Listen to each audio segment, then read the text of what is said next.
এখন আমি আপনাদের সামনে উপস্থাপন করছি। এক, একটি সংবিধান সংস্কার কমিশন গঠন করে সকল অযৌক্তিক, বিতর্কিত ও অগণতান্ত্রিক সাংবিধানিক সংশোধনী ও পরিবর্তন সমূহ রহিত অথবা সংশোধন করা।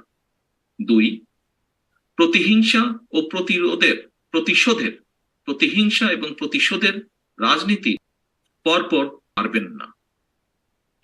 উচ্চ কক্ষ বিশিষ্ট আইন সংসদ সদস্যদের স্বাধীনভাবে মতামত প্রদানের সুযোগ নিশ্চিত করার লক্ষ্যে সংবিধানের ৭০ অনুচ্ছেদ সংশোধন করার বিষয়ে বিশেষভাবে পরীক্ষা নিরীক্ষা করে দেখা হবে। প্রদানের সুযোগ।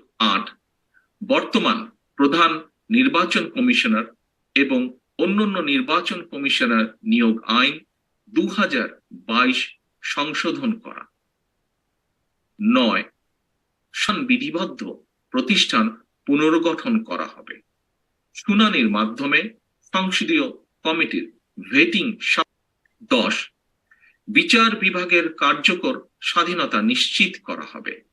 বর্তমান বিচার ব্যবস্থার সংস্কারের জন্য একটি জুডিশিয়াল কমিশন গঠন করা হবে। ১১, একটি প্রশাসনিক সংস্কার কমিশন পুনর্গঠন করা হবে। ১২, মিডিয়ার সার্বিক সংস্কারের লক্ষ্যে একটি মিডিয়া কমিশন গঠন করা হবে। ১৩, প্রিয় উপস্থিতিবৃন্দ, ১৩ নম্বরটি এমন একটি গুরুত্বপূর্ণ পয়েন্ট যার কারণে দেশের অর্ধেক সমস্যা, অরাজকতা, অর্থনৈতিক খাত সহ বিভিন্ন খাত যার জন্য দায়ী।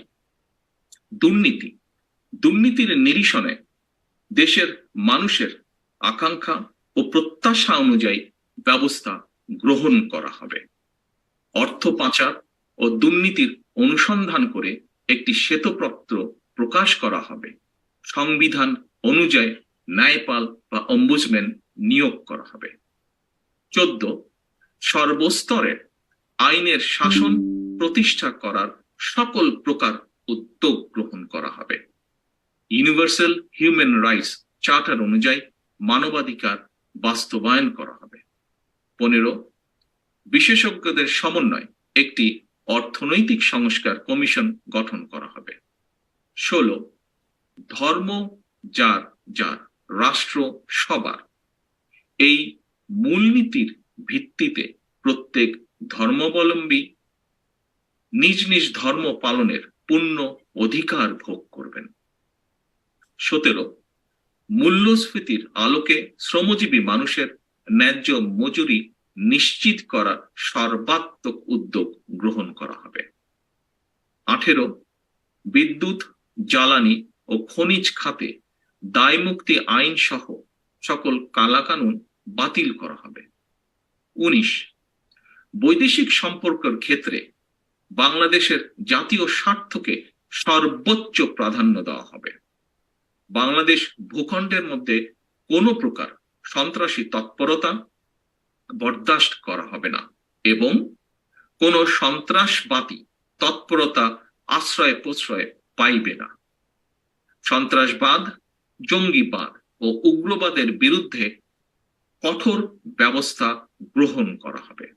সন্ত্রাস বিরোধী আইনের অপব্যবহারের মাধ্যমে সন্ত্রাসবাদকে রাজনৈতিক ঢাল বা হাতিয়ার হিসেবে ব্যবহার করে এবং সন্ত্রাসবাদের তকমা লাগিয়ে বিভিন্ন মতের বিরোধী শক্তি এবং রাজনৈতিক বিরোধী দল দমনের অপতৎপরতা বন্ধ করা হলেই একমাত্র প্রকৃত সন্ত্রাসীদের চিহ্নিত করা এবং আইনের আওতায় আনিয়া শাস্তি প্রদান করা সম্ভব হইবে। ২০, দেশের সার্বভৌমত্ব সুরক্ষায় প্রতিরক্ষা বাহিনীকে সর্বোচ্চ দেশপ্রেমের মন্ত্রে উজ্জীবিত করে গড়ে তোলা হবে। ২১, ক্ষমতার ব্যাপক বিকেন্দ্রীকরণের লক্ষ্যে স্থানীয় সরকার প্রতিষ্ঠানগুলোকে অধিকতর স্বাধীন, শক্তিশালী ও ক্ষমতাবান করা হবে। ২২, রাষ্ট্রীয় উদ্যোগে মুক্তিযুদ্ধের শহীদদের একটি তালিকা প্রণয়ন করা হবে এবং তাদের যথাযথ রাষ্ট্রীয় মর্যাদা ও স্বীকৃতি প্রদান করা হবে। ২৩, যা জাতির জন্য অত্যন্ত গুরুত্বপূর্ণ একটি বিষয়। যুব সমাজের ভিশন, চিন্তা ও আকাঙ্ক্ষাকে ধারণ করে আধুনিক ও যুব উপযোগী যুব উন্নয়ন নীতিমালা অবশ্যই প্রণয়ন করা হবে এবং 1 বছর ব্যাপী অথবা কর্মসংস্থান না হওয়া পর্যন্ত, যেটি আগে হবে, শিক্ষিত বেকারদের বেকার ভাতা প্রদান করা হবে এবং আন্তর্জাতিক মানদণ্ড অনুযায়ী সরকারি চাকুরিতে প্রবেশের বয়স সীমা বৃদ্ধির বিষয়টি গুরুত্ব সহকারে অবশ্যই বিবেচনা করা হইবে। 24, নারীর ক্ষমতায়ন নিশ্চিত করার লক্ষ্যে সুনির্দিষ্ট কর্মসূচি গ্রহণ করা হবে এবং জাতীয় সংশ্লিষ চাহিদা ভিত্তিক, নিড বেসড ও জ্ঞান ভিত্তিক, নলেজ বেস শিক্ষাকে প্রাধান্য দেওয়া হবে অবশ্যই। 26, সবার জন্য স্বাস্থ্য। এই নীতির ভিত্তিতে যুক্তরাজ্যের NHS এর আদলে সারপণ্যের ন্যায্য মূল্য নিশ্চিত করা হবে।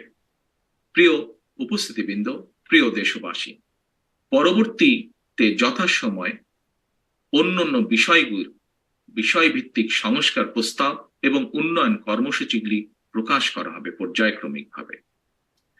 রাষ্ট্র কাঠামো মেরামতের এই রূপরেখা অধিকতর সমৃদ্ধি করতে আপনাদের গঠনমূলক পরামর্শ জাতীয় বৃহত্তর স্বার্থে আমরা সাদরে গ্রহণ করার জন্য প্রস্তুত।